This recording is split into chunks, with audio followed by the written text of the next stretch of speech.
Alors Michel, tu es secrétaire du CCE à Prestalis. Aujourd'hui, on est devant le siège de la boîte. Qu'est-ce qui se passe exactement? Alors, en fait, ce matin, devait se tenir une réunion intersyndicale sur le siège, au Cordelière, qui devait permettre, selon le discours de la direction, d'amender ou d'améliorer le contenu du plan de sauvegarde et de l'emploi. La contradiction devant laquelle on est, c'est que nous, on lutte pour éviter les 1250 licenciements que la société de direction met en avant sur le périmètre du groupe. Il y a 2147 salariés aujourd'hui et la direction de Prestalis et donc les éditeurs de presse veulent en faire sortir 1250. Nous, avant de discuter des conditions d'amélioration, on dit on se bagarre contre les 1250 licenciements parce que le travail existe toujours. Il y a certes une érosion de la vente de la presse, la vente au numéro, mais le travail existe toujours. On en a eu malheureusement la preuve quand on est allé visiter les ateliers Géodis à Bonneuil, c'est que le travail, notre travail, aujourd'hui, il est pour bonne partie externalisé.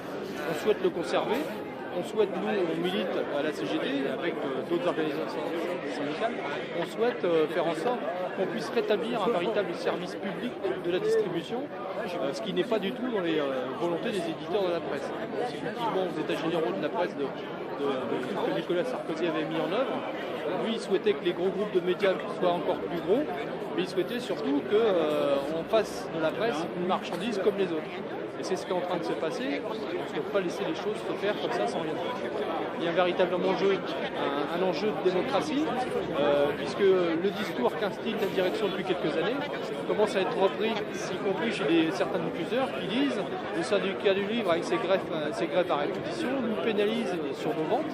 Et ils commencent à adopter des réflexes où ils disent on ne mettra plus en vente que les meilleures ventes, que quelques titres, ce qui veut dire que des titres, par exemple comme l'Humanité, comme Politis, ou des titres de magazines spécialisés sur des collections particulières n'auront plus accès à ce réseau de distribution qui doit être collectif et commun à tout le monde.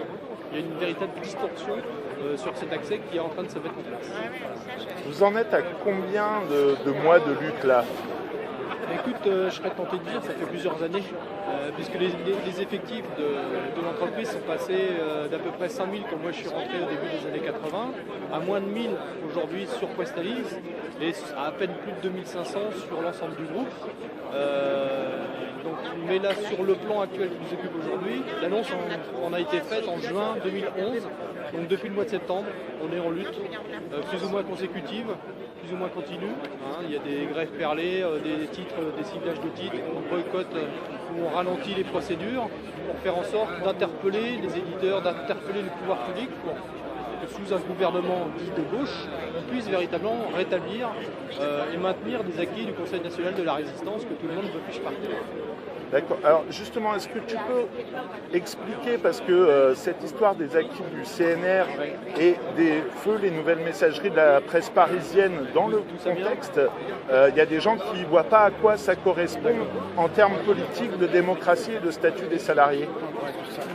Alors en termes les principes qu'avait voulu édicter le CNR sur la distribution de la presse viennent du fait que Hachette avait eu un comportement un petit peu douteux pendant l'occupation et que Hachette, qui était le principal vecteur de distribution de la presse à l'époque, avait de grandes chances de se retrouver encore à la tête de ce réseau de distribution.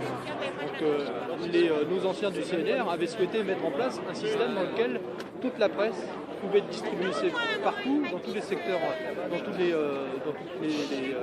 secteurs de la France, du pays, pour que l'information soit la plus large possible, à un coût qui soit supportable pour tous. Au fil du temps, les éditeurs, les plus gros, ont su profiter du système pour bénéficier de services particuliers auxquels n'avaient pas accès les petits. Et petit à petit, en ne faisant pas adopter les barèmes qui englobaient le coût réel de la distribution, on a creusé les équilibres de l'entreprise. C'est mise en place aussi une concurrence par une autre société de distribution, les MLP, qui elle n'assure pas la distribution des quotidiens. Les journaux quotidiens, comme leur nom l'indique, nécessitent de mettre un système qui fonctionne tous les jours. Les MLP, non.